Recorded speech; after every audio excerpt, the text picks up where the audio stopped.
Oi, pessoal. Hoje a gente vai falar da primeira parte da nossa aula sobre mudança de base. Vamos então começar. Primeiro a gente vai falar sobre coordenadas e quem fez geometria analítica vai lembrar de várias coisas que são bem similares, tá? Vamos considerar um espaço vetorial V de dimensão finita e uma base B para esse espaço. Vamos supor que então essa base B tenha N elementos. Então, se eu pegar um vetor U do espaço vetorial V, ele se escreve de forma única como combinação linear dos elementos da base B. Ou seja, eu posso escrever esse U como sendo α1, 1 até αn, UN, onde os alfas são escalares. Então, a gente vai denominar esses escalares de coordenadas do U em relação à base B. E vamos escrever que o U na base B é α1, αn como um vetor coluna. Então, é uma matriz n por 1 aqui. Primeiro exemplo disso é considerar, por exemplo, esses três vetores que são do R3, e aí a gente quer, primeiramente, dizer que eles formam uma base, e segundo, pegar esse vetor 1, 2, 0 do R3 e escrever em relação a esses três vetores que, na verdade, vão gerar uma base do R3. Então, vamos lá. Primeiro, a gente tem que ver que esses três vetores, de fato, geram uma base. Mas a gente sabe que a dimensão do R3 é 3. Se a dimensão do R3 é 3, e esse conjunto B é 3 vetores, basta a gente mostrar que o B é LI. A gente não precisa mostrar que gera, porque isso vai ser consequência. É um resultado que a gente já mostrou. Então, basta mostrar que o B é LI. O que a gente pode fazer de duas formas. Por exemplo, a gente pode montar a matriz desses vetores como sendo as linhas aqui, e ver que o determinante é diferente de 0, ou simplesmente observar que ele já está na forma escalonada de ponta-cabeça aqui, e nenhuma linha e nenhuma coluna se anula, portanto, também o determinante é diferente de 0, né? A gente tem uma matriz triangular aqui inferior, e a gente sabe que determinante de matriz triangular é a multiplicação dos caras da diagonal. Então, também vai ser diferente de 0 também, nesse sentido, a gente poderia ver facilmente isso, tá? Então, isso eu escrevo aqui, a gente observa que essa matriz está escalonada de ponta cabeça, nenhuma linha, nenhuma coluna se anula, já vai ser ali, portanto, é base, já que tem 3 elementos. Beleza, então o que a gente quer fazer? A gente quer pegar esse vetor vermelhinho aí, 1, 2, 0, e escrever como combinação linear dos elementos da base B, ou seja, ele é um pouquinho do 1, 1, 1, mais um pouquinho do 0, 1, 1, mais um pouquinho do 0, 0, 1. Mas quanto é esse pouquinho? Então, a gente vai escrever o U como sendo um alfa, um beta e um gama aqui, que estão escalares multiplicando os vetores azuis da base B. E resolvendo isso, então, a gente tem aqui, né, alfa vezes 1, mais beta vezes 0, mais gama vezes 0, a gente coloca na primeira coordenada, né, que é essa operação usual no R3. Depois, alfa vezes 1, beta vezes 1 e mais gama vezes 0, e põe na segunda coordenada, que é essa aqui, e assim por diante, né. Resolvendo isso, então, como que é a igualdade de duas triplas do R3? É coordenada a coordenada. E aí, resolvendo o sisteminha, a gente obtém que o alfa é 1, o beta é 1 e o gama é menos 2 necessariamente. Portanto, a gente vai escrever o U na base B como sendo 1, 1 menos 2, onde, então, esses caras aqui entram para eu montar uma matriz coluna, olha. Nessa ordem aqui que eu peguei os vetores aqui.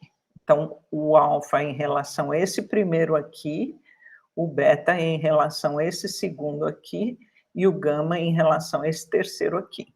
Então, eu tenho que colocar nessa ordem, ok? Um segundo exemplo é eu, primeiro, mostrar que esse B, que é formado por esses 3 polinômios aqui, é base do P2, lembrando que o P2 tem dimensão 3, e eu quero encontrar as coordenadas desse polinômio aqui em relação a essa base B aqui. Vamos observar só que a gente está escrevendo de uma forma simplificada que o B é isso aqui, que a gente está entendendo que o B, na verdade, é um conjunto de 3 polinômios do P2, em que o P de x é 1 para todo x, o Q de x é x para todo x, e o R de x é x2 menos x para todo x real. Então, em vez de escrever assim, essas 2 linhas, em vez de escrever tudo isso, a gente está economizando, escrevendo simplesmente o B como sendo assim, tá? Mas é um jeito para facilitar a escrita, mas a gente está entendendo que é um polinômio que esse x está variando nos reais. Ok, a gente sabe que a dimensão do P2 então é 3, então a gente precisa verificar que esse conjunto com 3 elementos do P2, L, não precisa mostrar que gera, porque se a gente já sabe que a dimensão é 3 e aqui tem 3 carítios, basta mostrar que é Li.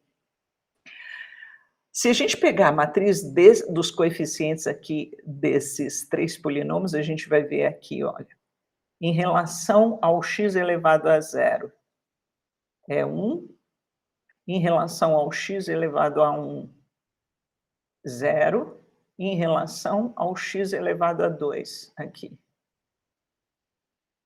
é 0, esse primeiro aqui. Aí o x, em relação ao x elevado a 0 é 0, em relação ao x elevado a 1 é 1, em relação ao x elevado a 2 é 0, os coeficientes. E aqui, ó, nesse x2 menos x, vai ficar, o menos x aqui vai dar o menos 1 como coeficiente do x elevado à primeira, e o 1 vai dar o coeficiente do x elevado ao quadrado. Aqui a gente pode fazer o determinante dessa matriz, observar que ele é diferente de 0, né? Ou observar também que essa matriz está escalonada de ponta cabeça aqui, nenhuma linha, nenhuma coluna se anula. Portanto, então, é L esse conjunto B, e aí ele vai ser base. Ok? Tá, agora, como item B desse mesmo exemplo, a gente quer pegar esse polinômio aqui e escrever como combinação linear dos caras da base B. Então, a gente pega esse polinômio aqui, traz ele para cá, e vamos escrever como alfa vezes esse primeiro, mais beta vezes esse segundo, e mais gama vezes esse aqui, ó. É o que está escrito aqui. E aí a gente manipula algebricamente um pouco isso aqui, a gente tem essa igualdade, e aí igualdade de polinômio a gente iguala coeficiente do mesmo grau, né? Então, iguala o termo independente aqui ao alfa, iguala o coeficiente do x aqui ao coeficiente do x aqui, e o coeficiente do x2 aqui ao coeficiente do x2 aqui. E o que a gente obtém? A gente obtém que alfa é 1, beta é 2 e gama é 1. Portanto, então, esse meu polinômio aqui, em relação à base B, ele é dado como essa matriz coluna com esses coeficientes aqui. Olha, o alfa entra aqui, o beta aqui e o gama aqui, na ordem da minha base B, tá? Então, esse daqui já é a minha resposta. Ok. Terceiro exemplo. Vamos encontrar coordenadas de um polinômio P do P2. De novo, nós estamos no P2. O P é dado dessa forma em relação à base canônica do P2. E qual é a base canônica? A base canônica é, aqui eu vou considerar que o primeiro elemento é o polinômio constante igual a 1, o segundo é o identidade aqui, e o terceiro é o x². Então, A gente pode escrever, que é uma observação que eu estou colocando, do mesmo jeito que a gente fez no exemplo anterior, simplesmente para facilitar, o C como sendo 1, x e x², tá? É uma forçada na escrita, mas querendo dizer essas 2 linhas ao mesmo tempo. A gente escreve economicamente assim, tá? Então, o que que eu preciso? Eu preciso escrever esse polinômio como sendo combinação linear dos caras da base canônica, que são esses azuis aqui, ó. E aí eu vou descobrir quem são o alfa, o beta e o gama. E nesse caso aqui é bem fácil. O alfa, o beta e o gama são os 3 iguais a 1. Então, a escrita desse polinômio em relação à base canônica vai dar 1, 1, 1. Então, eu estou entrando aqui, ó, com o alfa aqui, o beta aqui e o gama aqui. Ok. Só que então a gente tem uma observação a fazer, porque nos exemplos 2 e 3, eles mostram que coordenadas de um elemento de um espaço vetorial podem variar conforme a gente varia as bases. A gente pegou esse polinômio aqui e ele, em relação à base B e em relação à base C, é escrito de forma diferente. Em relação à base B, ele é 1, 2, 1. E em relação à base C, ele é 1, 1, 1. Tá bom, então agora a gente vai estudar como que ocorre essa mudança, por que que muda em relação a uma base é uma coisa, em relação a outra base é outra coisa. E uma relação, como que a gente pode relacionar isso? Com isso a gente vai ver então as definição de matriz mudança de base. Vamos considerar de novo então o espaço vetorial de dimensão finita. No caso aqui nós vamos considerar a dimensão n, e vamos considerar 2 bases, portanto, as bases têm o mesmo elemento que a dimensão, né, exatamente porque isso define dimensão de um espaço vetorial finitamente gerado. Então, como o B é base, e os caras do C estão no V, cada um desses se escreve como combinação linear dos caras do B. Portanto, existem uns alfa e j, que são escalares, de forma que o C1, por exemplo, se escreve como combinação linear dos Bzinhos que estão no Bzão. O C2 também, o C3 também, e assim por diante até o Cn. Então, o que que a gente tem? A gente consegue escrever o C1 na base B como sendo, a gente pega esses coeficientes aqui, ó, e põe como coluna aqui, ó. E assim por diante, a gente vai pegar o Cn e escrever os coeficientes como uma matriz coluna aqui. Ok. Então, a gente agora está no ponto de poder definir matriz mudança de base. A matriz cujas colunas, ó, alfa1 até alfa n1, são formadas pelas coordenadas do C1, do Cn, respectivamente, em relação à base B. Ela é dita matriz mudança de base do B para o C. Tá, voltando um pouquinho para trás. Eu vou pegar esses coeficientes aqui, isso aqui é essencial, colocar em colunas, e eu vou dizer que eu estou esse cara que está sendo explicitado, ele está sendo escrito, que são o C1, o Cn, escrito em função dos elementos do B. Então, eu estou transformando a base B numa base C, os coeficientes. Então, isso vai me dar a matriz mudança de base de B para C. Então, esses caras, os Bzinhos aqui, para os Czinhos aqui. E eu vou escrever com essa notação aqui, de B para C. Isso quer dizer que eu pego os caras de C e escrevo como combinação dos caras de B. Ok? Eu só estou querendo que a gente preste atenção nessa notação. Tá bem, então um primeiro exemplo aqui, eu considerar 2 bases do R3, essa base B azul e uma base C, que aqui é a base canônica do R3, vermelha. E daí eu quero encontrar matriz mudança de base de B para C. Ou seja, eu quero pegar os vetores da base C e escrever como combinação linear dos vetores da base B.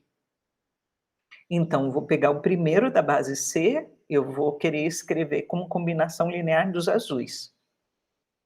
Assim, o segundo também, como combinação linear dos azuis, e o terceiro da base C também como combinação linear dos azuis. E resolver esse sistema é equivalente eu resolver isso aqui, ó. Né, a gente aqui já vai distribuindo alfa 1 vezes 1, mais alfa 2, 1 vezes 1, mais alfa 3, 1 vezes 1, etc, etc. Ou seja, é equivalente também a eu, encontrar os seguintes resultados.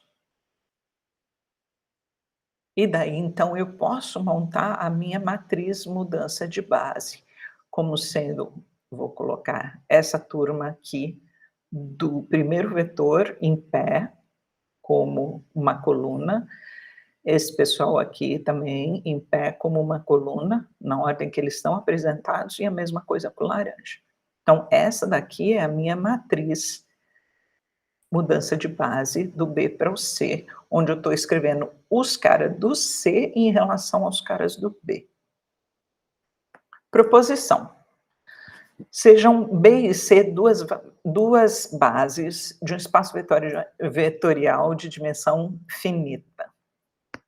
E vamos supor que a gente tenha um vetorzinho do V, que ele é escrito na base B e C, respectivamente, como VB e VC. Então, se M de BC for a matriz mudança de base, da base B para a base C, vale essa igualdade. E essa igualdade é bem legal, porque a gente consegue obter um vetor escrito numa outra base, a partir da matriz mudança de base, e é fácil de vocês lembrarem com essa notação aqui, porque esse B é igual a esse B aqui, e esse C é igual a esse C aqui, tá? Então, vamos ver a demonstração desse resultado. Vamos supor, então, que a dimensão desse nosso espaço finitamente gerado é N, e vamos pegar duas bases do V, portanto, elas têm N elementos, cada uma delas. Vamos chamar uma de B e outra de C, uma está azul e a outra vermelha.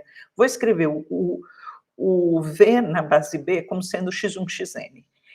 E na base C, esse mesmo Vzinho do Vzão, como sendo y1, yn. Então, ele escrito na base B é com os xis aqui, e escrito na base C é com os yis. Ok. Aí eu considero a matriz mudança de base da B para C com entradas alfa e jota. Portanto, é verdade que o CJ se escreve como alfa e J BI, porque essas são as entradas da matriz mudança de base de B para C. Olha, de B para C aqui. Então, eu vou usar esse fato para conseguir uma igualdade interessante. A gente sabe que o V se escreve como combinação linear dos B's dessa forma por causa dessa igualdade aqui, ó. Então, eu estou trazendo essa igualdade aqui. Mas também, por causa dessa igualdade aqui, é verdade isso aqui, ó. Eu estou trazendo aqui. Só que esses CJ aqui, eu posso substituir por isso. Então, no lugar do CJ, eu vou colocar essa soma, que é o que está aqui, ó. Estou colocando essa soma aqui no lugar do CJ. E aí eu posso mexer com um pouco isso aqui algebricamente e modificar a escrita, colocar em evidência esse pedaço aqui, para enxergar então que eu estou com BI aqui, uma soma e aqui uns coeficientes, desse lado aqui eu tenho BI aqui, soma e uns coeficientes. A gente vai ver no slide que segue que por causa dos BI serem LI, e eles são, porque B é base, olha aqui, B é base, então esses BI são linearmente independentes. Então, esse coeficiente aqui, xi, ele é igual ao iésimo coeficiente aqui, para cada um desses, dessas entradas, e indo de 1 até n. Bom, então é o que está escrito aqui, como os BI são LI, o xi é esse pedacinho aqui, que é o que estava escrito aqui, ó. Cada xi é esse pedaço aqui dentro do parênteses. Ok. Com isso, então, essas últimas n equações podem ser escritas numa forma matricial que é a seguinte. Olha, os xis eu estou colocando aqui, os ys aqui, e essa daqui é a matriz dos coeficientes alfa e jota. Só que essa matriz é exatamente a minha matriz mudança de base de B para C. E esse cara daqui é exatamente o V escrito na base C e esse o V escrito na base B, ou seja, eu tenho essa igualdade, né? Esse cara daqui, ó, é esse, essa matriz é isso aqui, e esse vetor aqui é esse V aqui. Ok? Com isso nós provamos essa proposição. Então, vamos aplicar essa proposição agora. Vou considerar um θ fixo nos reais e pegar um conjunto B que está no R2, ou seja, ele tem aqui uma duplinha e outra duplinha aqui, cosseno seno e menos seno cosseno desteta. Mostrar que B é uma base do R2. Bom, o B tem 2 elementos, a gente só precisa mostrar que ele é LI, e ele simplesmente vai ser LI, porque um não é múltiplo do outro, por causa desse θ ser fixo, então a gente já matou o item 1i aqui. E no item 2i, a gente precisa encontrar a matriz mudança de base dessa base aqui, para a base canônica do R2, que é essa, 1001, e a gente tem mais um item C, que é encontrar as coordenadas desse vetor U, que está escrito na base C canônica, como AB aqui na canônica, ou seja, ele é A, o primeiro da canônica, e B, o segundo da canônica aqui. Só que a gente quer escrever esse U aqui na base B. E a gente vai usar a proposição anterior. Tá, então eu já comentei com vocês que esse B aqui é de fato uma base, porque eu estou no R2 que tem dimensão 2, e ele é LI porque um não é múltiplo do outro, portanto não é LD, então se não é LD é LI, e então já é uma base. Para a solução de 2, a gente quer escrever como vai ser a nossa matriz mudança de base, da base B para a base C, ou seja, eu preciso pegar os elementos da base C, escrever como combinação linear dos elementos da base B, porque aí eu vou passar da B para C.